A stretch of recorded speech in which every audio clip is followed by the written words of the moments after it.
Congratulations, Gary Hall Jr., to be inducted into the WA Racing Hall of Fame on Thursday night. An honour well deserved. Yeah, thanks, Ken. It's great achievement and something that we'll look back on, no doubt, and think at least I did something good at some stage in the game. Today's been a good day. You've driven a double for Justin Prentice, two 2-year-olds, colts, making their debuts. They both went well, Manning and the other one, Major Martini. Yeah, they did both go very well.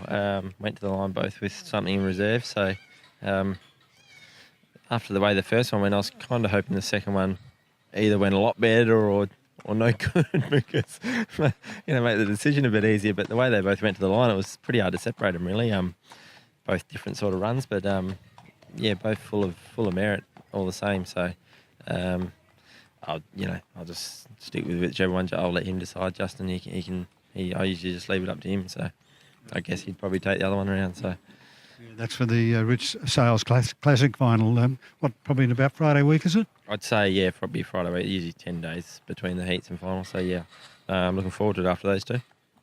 Now, as I said, 80 winners in the first 6 months of the season, and you start off on Friday night driving a horse for Justin Prentice in Sweet and Fast. Not the best draw, barrier 5. He covered a bit of ground, won a good third to Soho Chelsea third or fourth to Soho Chelsea last Friday night. Yeah, look, I think it will pay to forget the run. He did a lot of things wrong for me and hung really bad, and I thought he'd just cruise up to him down the back and I'd even be able to jump back in on their back into the 1-1 and save him for the straight, but he just had a lend of me basically, and Justin said he'd done that to him in different positions in the race before, and then he hit form. So I think I'll take a lot out of last week, and I think he should be, he should put up a better performance than what he did last Friday, or what he appeared to. Yeah, well, it's certainly a winnable race, even from barrier 5. Then in race 2, no luck with the barrier draw here with the brilliant Bronze Seeker, the lovely 10-year-old, racing at the peak of his form. And Gary, what a super run it was to come from near last to run third last week, 6 wide down the straight. Yeah, I thought career best, really. It was definitely the best run he's put up since, even when I've driven him, even his wins. He had no right to really run third, and he got there on the line comfortably, and after being pushed 5 and 6 wide around the last bend. So, draw hurts, but, we obviously know how we got to drive him, so just need a little bit of speed on early, and he'll be a winning chance again. Are you driving Boland Jet this week?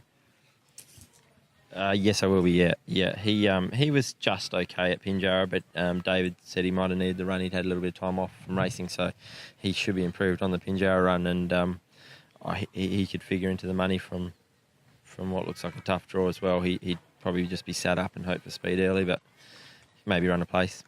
And Gary, we come to the next race, and Herrick Roosevelt's drawn out at barrier 6. This is a really winnable race for him. He showed blistering gate speed from barrier 9 last week, but unfortunately he couldn't get to the front. But he fought on well when a place behind Chiaroscuro. Yeah, he did. He's obviously had a long time off, 12 months away from racing.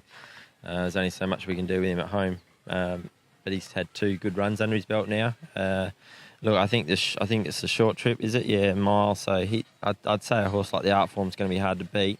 But with those 2 runs under our belt, and with the class of Herrick Roosevelt, we might be able to worry him from outside him. But he has got good speed too. So I'd say if he comes back in the form we saw him in last time, he'd be hard to beat on the rail.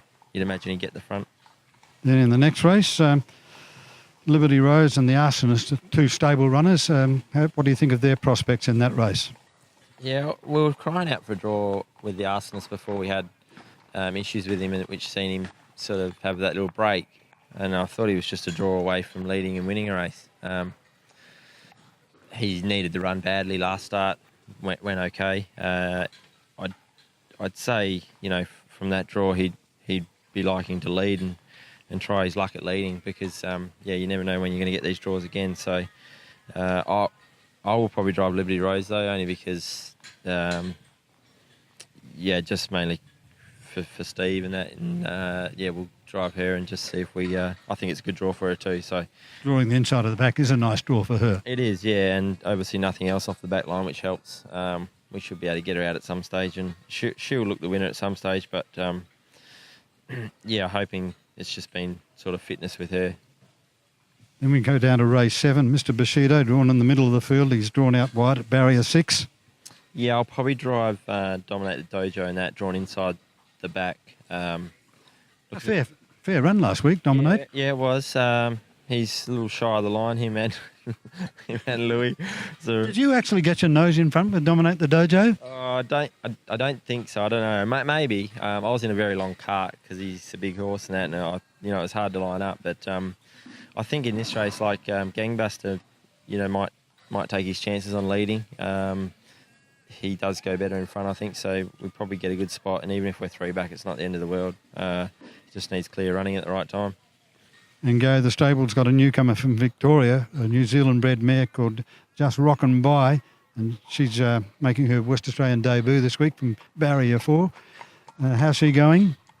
To be honest, I can't tell you. I haven't actually sat behind her yet. I'll probably drive her tomorrow just to get a feel of her. She has taken a long time to come to hand. She's quite a big mare, so yeah, she's carrying quite a bit of condition.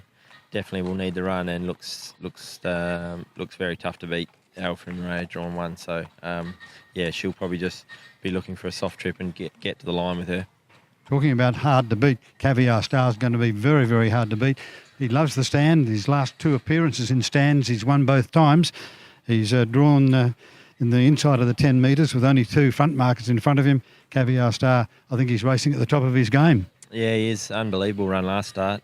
He's quite a lazy horse, and I think a couple of times there, I probably underdrove him and didn't really get stuck into him, and he probably had a bit of a lend of me, really, based on what he did last start. So the concerning factor probably is that he got away good at his Pinjarra stance, good enough that I thought I'd be able to drive him out at the last start, and he would he'd get away cleanly, but he bubbled it a bit, and yeah, so we have to work on that this time, especially over the short course stand. So I guess atmospherical, if it leads, which looks the probable scenario, then he'll be hard to beat over the short course. But yeah, like I say, if we get away cleanly, we should be close enough. Then in the final event on the program, only 6 3-year-olds in a Derby Prelude. I thought there would have been more runners in a Derby Prelude, but the Hall stable have got 2 good runners in Eloquent Mac, who's drawn barrier 1, and Robbie Easton, who's drawn the outside at barrier 6. And you'll drive Robbie Easton? Yeah, Eloquent Mac, obviously always been Shuey's drive, and he's doing a good job on him too. He's got some good form, and he's a horse that's just kept improving with every run. He was very green, and he's come a long way, and probably sort of 3-4 months ago, I would have thought he was millions in a race like this, but just on his recent form, I think he's a horse to beat, really. Obviously, the start's important. He's been getting better and better and things like that, so I think he should be able to lead and be very hard to beat. Frank Webb was obviously the class runner of the race, but small field, Eloquent Mac, drawn 1. Yeah, I reckon he probably deserves to be favourite, really, on his form. Robbie Easton, obviously the ODM hurts, but he trialled really well on Sunday and ticked one of those off, so this will be his last start ODM. Fingers crossed, provided he gets away, and he's racing well as well, but he just does too much sort of wrong. I guess tractability is his biggest concern at this stage. The other horse has gone past him now in that regard, and he'd probably be a better horse when he comes back in, but has got the ability. Now, Gary, a nice book of good each-way prospects. At this stage, can you put your finger on perhaps the best of them all? Definitely probably Caviar Star from a winning point of view, and I think Sweet and Fast will be a big improver.